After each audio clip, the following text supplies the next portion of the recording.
1, 2, 3 o'clock, 4 o'clock, rock. 5, 6, 7 o'clock, 8 o'clock, rock. Hey guys, welcome to the 50s. Everything's cool. Bar Association has 163 members, $550 in the treasury, annual meeting cost of $4.75 per person, and a resolution has been passed to support increase in judges' salaries to $10,000. They're already overpaid. There were only 2 circuit judges here when we started this decade. Wonder what else is going on down at the Bar Association. Primarily, we had a small community, and the lawyer's word was just etched in stone. You didn't have to worry about getting anything in writing. If you wanted to get a postponement or get extra time or whatever it was.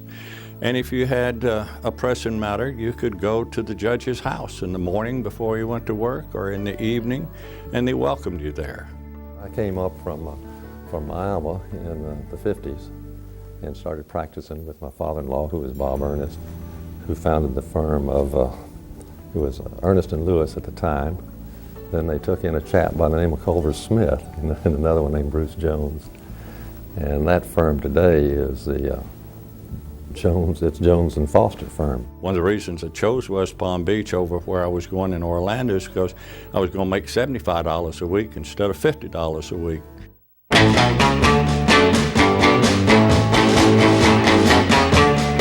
Hello, brothers and sisters. Grooving in the 60s. Ain't this a great time? Palm Beach County Bar Association has 40 members now. Just came out with the first bar bulletin. I could have done this 15 minutes on a high. Wonder what else is going on. The 60s were a great time. It was a great time to practice law. About 350 lawyers, early 60s, 400 later, 4,000 now. You never had to have a written stipulation. Everything, you just pick up the phone and call them. You knew everybody in the county.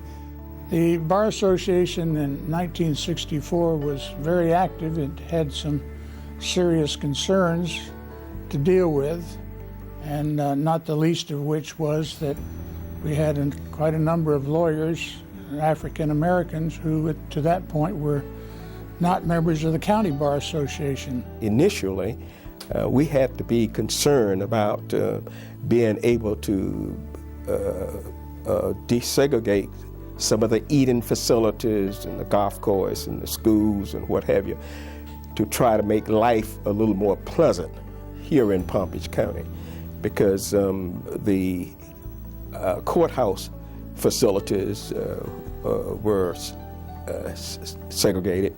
First day I walked in that courthouse, I went up to the 3rd floor of the old courthouse, and there was a bathroom that had on the door whites only.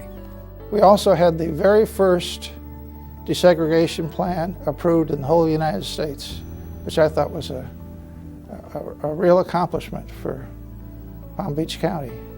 In fact, we had to first get the African American accustomed to using African American lawyers, because they had never seen any African American lawyers before here in practice. I just thought today I would give you a few humorous insights into Judge White, who was the senior judge of the circuit at that particular time.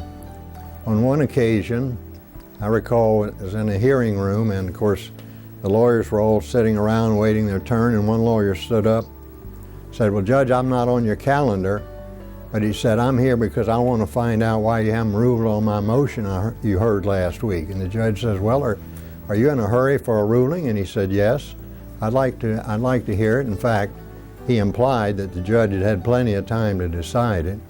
So he said, "Very well, sir, I'll try to oblige you. Your motion is denied." I was privileged to join with Al Cohn and Waring Miller, Bob Hewitt, and Ward Wagner to form a law firm. And then it was known then as Miller, Hewitt, Cohn, Owen, and Wagner. There are a number of the members of that firm who later became judges. In 1964, a very popular lawyer, Jim Downey, had been appointed by the governor to be a circuit judge, and he had to run for election to retain that office. And to our credit, he turned out to be one of the finest judges this county has ever had, without question.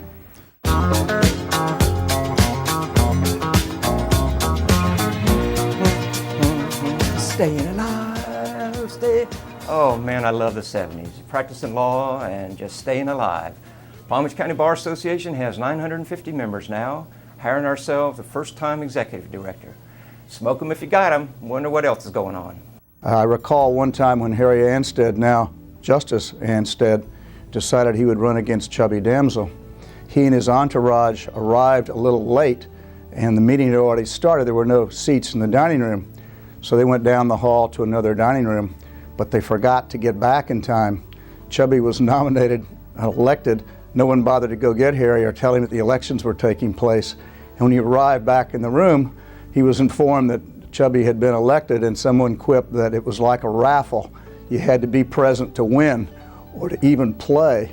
I had the pleasure when I came to town to join the firm of Jones, Payne and Foster and to work with a great gentleman lawyer, Jim Payne. And as many of you may not know, but it was an insurance defense firm. And that meant we defended insurance companies. The big problem was insurance defense companies did not allow females in the courtroom to represent them. So Jim Payne, who had patience with all of his clients and was so respectful to every other lawyer in town, said, give this woman a chance, and went to FP&L and FEC, who were self-insured clients, and asked if we could have a team approach with a female. And that's where I got my opportunity to learn the trial work. We knew everybody back then. We knew the children of the lawyers. Everything was done by phone with a handshake. Didn't have to write letters, didn't have to sign agreements. I was the first executive director of the Bar Association, hired by Joe Ryder in 1979. There was only one chair and one typewriter, so I pretty much worked out of my car and out of my house. But the following year, we were able to start a lawyer referral service and hire patients, which was my best claim to fame. The bar would be no place without its volunteers.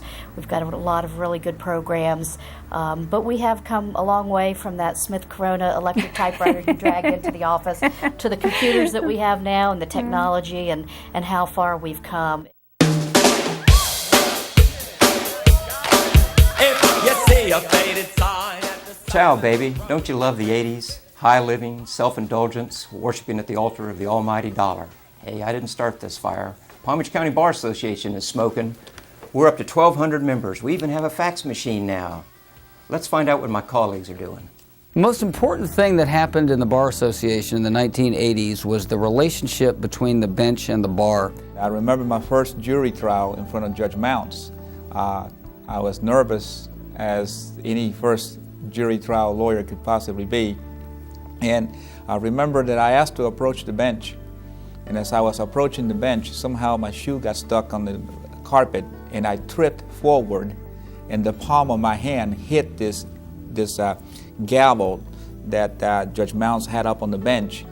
And I hit the gavel and it landed on his lap.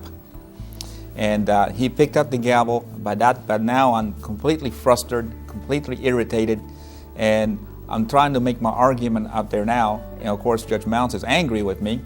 And I put my hands on the bench like this, ever so slightly, to talk to him up on the bench to make my argument. And he picked up the gavel and just hit me right in my hand and basically said, don't you ever put your hands on my bench again. The courtroom antics, I remember the time with Frank Weathers trying a case. Of course, Frank being the great defense lawyer, was demonstrating to the jury that it really wasn't a very serious injury and proceeded to knock his head against the jury wall and knocked himself out. And I think Frank lost that case. Back in those days, we had a different culture of political correctness or lack thereof. And I recall Judge Harper, for example. I don't know that he ever actually knew my real name. One day I would appear in front of him and I was Chico. The next time I was Pedro. The next time I was Jose. And of course it just went in one ear, not the other. Today that'd be like JQC complaints. And I remember Judge Johnson, on the other hand, I was a prosecutor asking questions and they kept objecting to my questions. He finally got irritated with me and said, look, you asked that question one more time and I'm going to send you back to Cuba. and I moved on real quickly.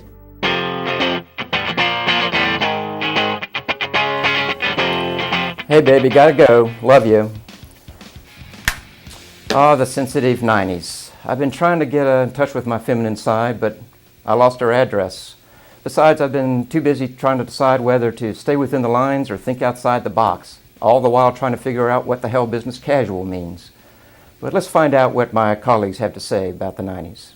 I was the first woman president elected to the bar. At the same time that year, Pat Seitz was the first woman president elected to the Florida bar, and Rosemary Barquette was the first female justice appointed to the Supreme Court. It was a wonderful, wonderful opportunity, I guess, to begin the incredible diversity that has since prospered within the bar. Well, I can't say one interesting thing about the courthouse. They had these architects that were there to design the courthouse, and to my surprise, they actually came in with just a blank piece of paper. They started from scratch. I would have thought that they had some plans, but they didn't.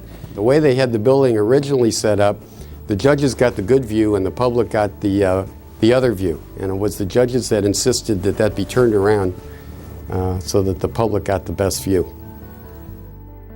As you can see, it's 2004 and we have come a long way. As president of the bar, I want to thank all of those who participated in and who contributed in this very special evening.